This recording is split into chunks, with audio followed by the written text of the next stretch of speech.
Nice. The grouping is very good. Have a look at the grouping through this.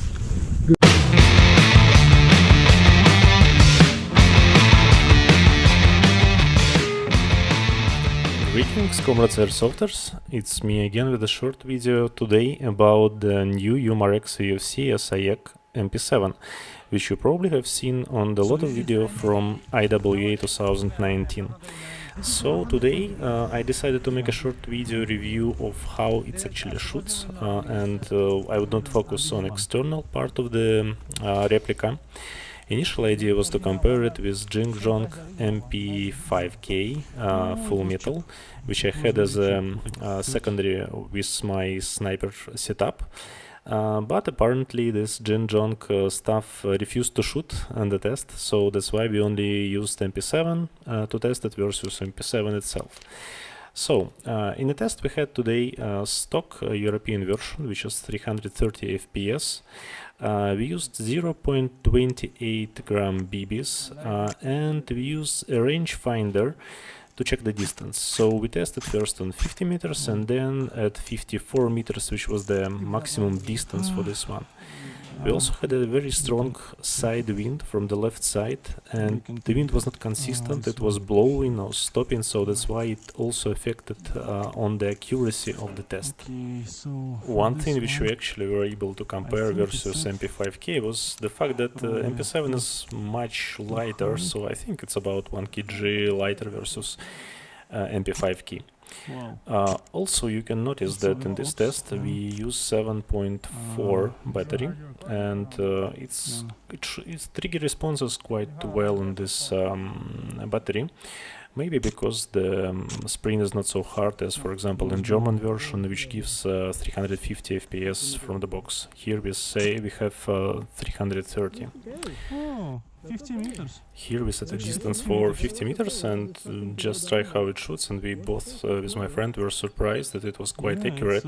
Of course, at the same time there was no strong wind at particularly this moment, so you can see that it was shooting quite consistently, like next 3 shots, the same arc of the BB and same or nearly place hitting the tree, like this last 4 or 5 shots. So we decided to make it few steps back and make it 55 or 54 meters just to test the maximum distance. Of course, on maximum distance on single with a strong wind and relatively light BB, it was not that consistent, but check it out when we switched to full auto, it was pretty much consistent.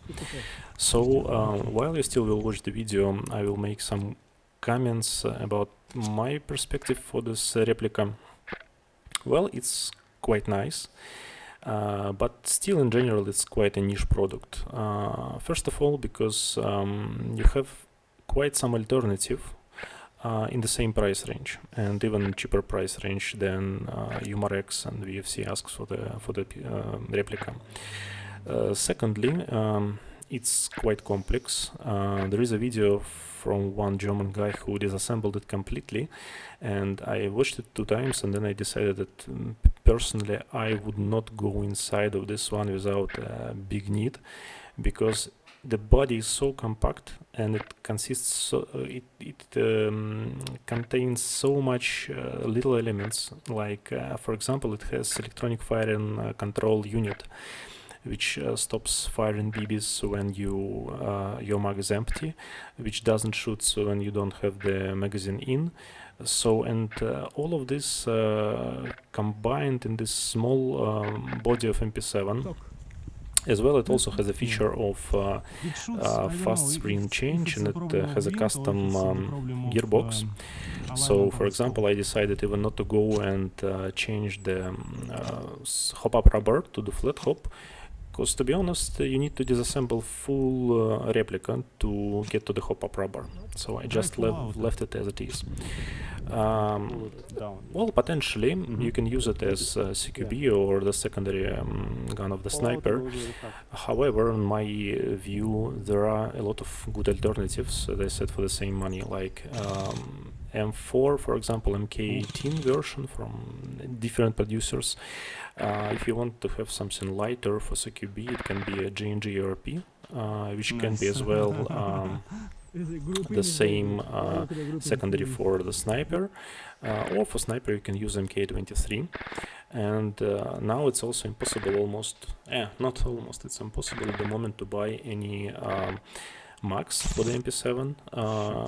I hope they will appear soon, and however the price of the mags is similar to RP9 from the ENG, but for the same money you will get 300 BBs mag in ARP, and you only get only 120 for MP7. If I touch the fast spring change, so actually it has the spring similar in diameter to normal AEG, but it's much shorter, and my friend who has the similar replica, he just cut down one of the AEG springs and used it inside his replica, so he started to get 350 versus stock 330 FPS which we got. But of course you need to be skilled when you do so, because if you leave some like more wire on the spring versus what the gearbox can handle, then you just can damage the gearbox, and most probably you will break some gears, and the gears are proprietary, so you cannot find not only the magazines in the shops, you cannot find any spare parts for this one. So I would not, for example, go and fight for this another 20 FPS by changing the spring or experimenting with the springs. Well, where would you use it if you buy it? So in Europe, I think in Spain, for example, from where my colleague is, the limit is 330 for assault rifles, and then this is the perfect replica, because it's very light, very compact, you can use it in every place. But for example, in Russia, where the limit for CQB is 400 FPS, it likely won't be used broadly. So thank you for watching, don't forget to subscribe, hit the like button, and see you next time. Bye.